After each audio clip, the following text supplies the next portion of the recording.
有想过自己过世的那天身上应该要有多少的财产吗？你希望留下一堆遗产，或是死前就把所有的钱花光呢？今天就让我们一起来聊聊，别把你的钱留到死吧。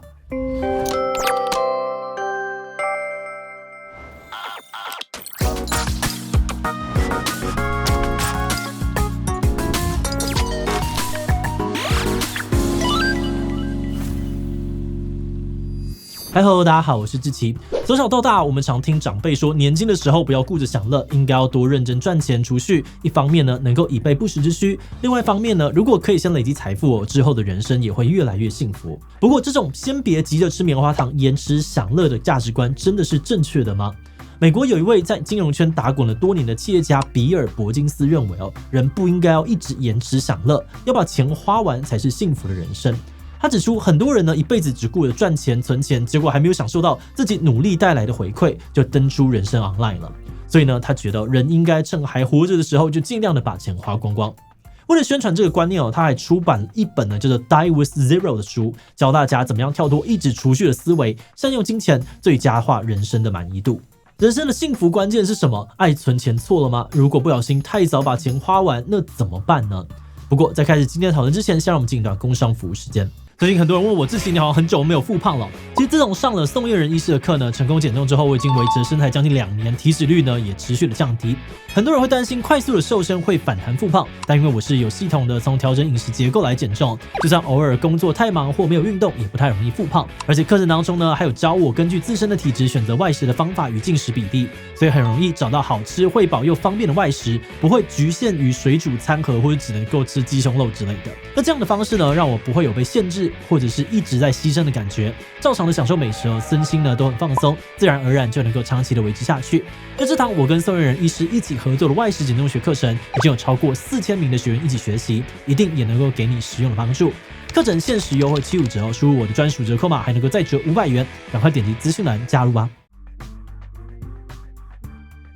现代社会当中，多数人对于生活的想象应该都是为了享受人生，我必须要有钱；为了要有钱，我必须去工作。换句话说，大部分的人之所以要工作，并不是因为喜欢赚钱，而是他想要用这些钱享受人生。但是根据美国员工服务研究院的研究，很多人辛苦赚钱之后呢，根本就舍不得花掉。数据显示美国较高资产的族群呢，也就是在退休时存款有超过50万美金的人，在他们退休20年之后呢，或是过世时，大概还会剩下88% 的财产。那就算是退休时存款不到20万美元的低资产族群他们在退休20年或是过世时，也会剩下大约75% 的钱。另外，不看资产等级的话呢，有1/3的人他退休后的存款不但没有减少，反而还持续的增加。也就是说呢，不少人一直到60-70岁都还在赚钱跟存钱。那关于这个现象作者认为呢，大家之所以不敢花钱一直存钱，并不是因为我们真的需要这么多钱，更可能是因为习惯成自然。但换个角度来看如果你花了一辈子的时间努力赚钱，但死的时候还留下了500多万，那你不但没有享受到这500万能够带给你的快乐，同时呢，也等于是浪费了自己当初为了赚这些钱所付出的时间跟精力。最后呢，就搞得好像说赚钱存钱好像才是活着的意义，本末倒置了。顺着这个思考呢，作者进一步的提出他觉得人生幸福快乐关键就是要在对的时间花钱。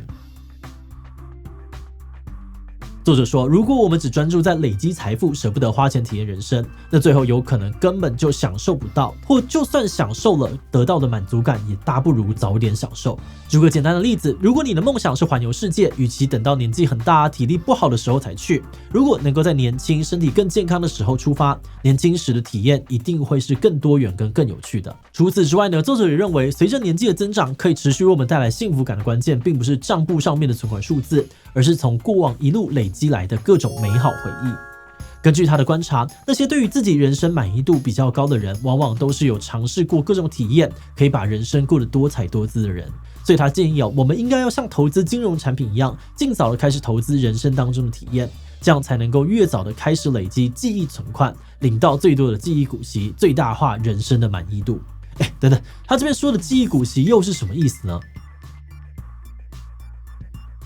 依照刚刚的说法作者认为人生其实就是体验的总和，而且好的体验也会转化成美好的回忆。用储蓄的概念来说的话呢，如果我们从年轻就开始不断的累积体验，就等于是每年都在存入新的回忆本金。而这些回忆本金呢，也能够不断的累积出好的记忆股息。所以，如果你越早开始累积好的体验，那随着年龄增加，我们累积的人生体验分数也会越来越高。相对来说，如果我们一直等到退休年老才开始享受人生，那么累积的记忆股息就会相对的比较少。但是我们又该怎么样知道这些体验究竟为自己带来了多少价值呢？毕竟同个体验的价值放在不同人身上，感觉可能也不尽相同。在书里他就建议我们可以用年为单位来记录人生当中的正向体验，然后用主观的满足度来帮这些体验评分，做成视觉化的长条图。小从跟朋友吃晚餐，大到举办结婚典礼，生活当中的大小事都可以记录。那在1年结束时呢，我们就会得到一个总分，代表从年初到年末所有的美好回忆。然后随着时间来到了第2年，除了会有新的记忆长条图，还会再加上第1年的记忆股息。因为每当你想起一次过往的美好经验，就等于是领了一次记忆股息。不过我们到底该怎么样运用金钱来获得最多的记忆股息，最佳化自己的人生满意度呢？作者建议我们应该为人生设立一个体验时间表。想要丰富体验、最佳化人生满意度，作者建议能以5年为单位列出清单，把你人生想要体验的事情通通写上去。而在写的过程当中，你必须就要考量到影响你人生体验的3个要素，分别是健康、时间还有金钱。比方说呢，在你年轻大概20到25岁的时候，身上可能没有什么钱，但你有很多的健康跟时间，那你就可以趁着年轻时多做一些不太会真的花钱，但需要体力跟时间才能够完成的事情，像是参加音乐季啊、打工换宿、骑车环岛。那到了青壮年比如35到40岁，你应该比较有钱了，身体也还算健康。那这个时候呢，就可以从事一些需要钱也需要体力的事情，像是去世界各地旅行啊，养育下一代。那如果这段时期你比较没有时间，你也可以考虑用些钱去换取时间，再把换来的时间投入体验。那至于到了老年你已经75岁了，可能有钱有闲，但健康不如以往。这个时候呢，你就可以考虑一些对于健康要求门槛比较低的活动，像是搭邮轮旅游啊，报名静态的才艺班等等。作者认为呢，在制作这份清单的过程当中，你会发现有些你想要做的事情无法延迟，必须要在相对年轻时就完成，因为一旦错过了，就无法拥有了。所以在人的健康跟时间都一去不复返的这个前提之下，我们不应该要吝啬的把金钱投资在那些会使人生满意度增加的体验，而是要以死前财产归零为目标，更积极的去规划使用那些你努力打拼而来的财富。毕竟把钱流到死，并不会让人比较幸福。不过说这里问题就来了嘛，我又不知道自己什么时候会过世，要是提早把钱花光，那不就 GG 了吗？作者表示，每当他提出死前财产归零的概念，大家通常都会下意识的反驳，我又不知道自己什么时候会死。那关于这点呢，他认为一般人确实无法得知自己死亡的确切日期，不过这并不表示我们不能够抓个大概的时间。作者建议大家可以参考像是政府对于平均寿命的统计啊，或是善用寿命计算工具这类型的网站，它会综合你的生活习惯、健康状况等等，推测你有多少的几率可以活到特定的岁数。那透过这些方法呢，我们就可以大概知道自己生命的极限在哪边。除此之外呢，他也建议大家，如果你真的很怕自己不小心活太久，一路活到个120岁，那么金融市场上面其实也有不少的年金保险型的产品可以参考。总而言之，作者觉得不知道什么时候过世，并不能够当成过度储蓄的正当理由，更别提在很多的情况之下，人还可能会因为各种意外，比自己预期的还要更早离世。他认为呢，大家之所以会很少想这些问题，可能是因为大家总是忌讳去谈论死亡，或是感觉死亡这件事情离自己很远。那如果我们不知道自己到底还能够活多久，觉得自己的日子好像没有尽头，那你当然会很怕钱不够用。但相对来说，如果我们对于自己剩余的时间比较有概念，就可以以此回推我们到底需要存多少必要的生活费，也能够用更踏实的心情去规划怎么样使用多出来的资源。不过话又说回来，很多人存钱呢也不一定是为了自己嘛。如果我呢就是想要留点财富造福后代，或是把财产捐做慈善，那把钱花光不会很自私吗？作者澄清他要大家呢在死前把财产归零，并不是鼓励人们自私自利，是想要自己。他完全赞同把财富留给子女或造福社会的理念。他想改变的主要是目前多数人的做法。他指出，目前多数人的观念都还是在活着的时候要尽量的把财产抱在身上，等到过世后呢，再透过法律啊、遗嘱来分配遗产。但这也导致了许多晚辈在领到遗产时呢，都已经是60多岁，甚至是更大年纪的老年人。那就像我们刚才提到，多数人在上了年纪之后呢，本来就会受限于体力啊、健康等等因素，导致他能够做的事情或想要做的事情没有年轻时多。想象一下，你到了60、70岁才终于得到一大笔遗产，这些钱又能够发挥多少的效益呢？因此，作者认为与其让你子女呢一路等到年老才继承遗产，不如让他们在青壮年时就拿到这笔钱。那不论呢他们是把钱拿去买房啊、投资、学习或者是养育下一代，对他们的人生应该都会更有帮助。而至于捐做慈善呢，也是同样的道理哦。如果捐款人可以越早的把财富捐出去，就能够越早的帮助到需要的人。作者强调，只有活着的人呢，才能够100%的掌握钱的去向。当你把这些想要送、想捐的钱，在自己还活着的时候就分配出去，那一方面你就不需要再担心自己的钱会不会消失。而另外一方面，你也可以借此区分送出去的以及为自己留下的，并规划留下的那一份要怎么样使用。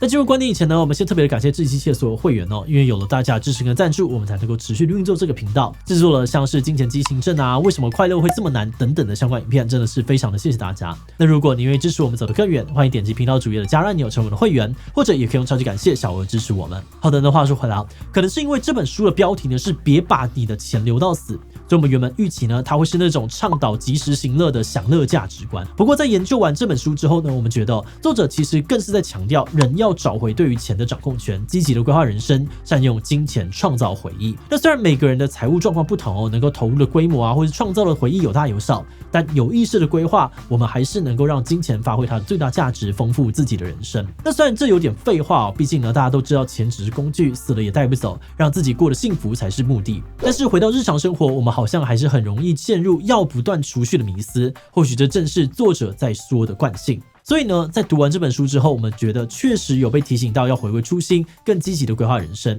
如果你有兴趣呢，也欢迎直接找书来看看它更完整的说法啊。不过这边还是要提醒一下，这本书的内容呢，比较像是提供一种思维，并不是详细的理财规划。加上每个人的这个财务状况啊，对于理想生活的想象都不太一样，所以如果有需要的话呢，我们建议还是要跟不同的理财工具搭配使用哦。好的，那话又说回来，就我们的观察，身边虽然有很多人会舍不得花钱，倾向一直存钱，但在另外一方面，其实也有不少人，特别是年轻人哦，其实已经在实践钱没有不见，只是变成喜欢的样子的这种价值观。那么是觉得这边有个要注意的点是说，在社群媒体很发达的现在，大家呢也都很习惯在网络上面分享生活，而在各种网友啊、网红的推波助澜之下，大家对于什么是最佳的人生体验，可能也会产生固定的模板，像是一定要周游列国，一定要买什么来犒赏自己等等的，很多消费跟体验也常常变成了大家拿来炫耀、冲流量的工具。如果没有 po 文曝光，就等于是没有发生过。但这些事项真的是能够让你感到最幸福、最快乐的体验吗？我们觉得，在赚钱不易、资源又有限、人的欲望又无穷的状况之下，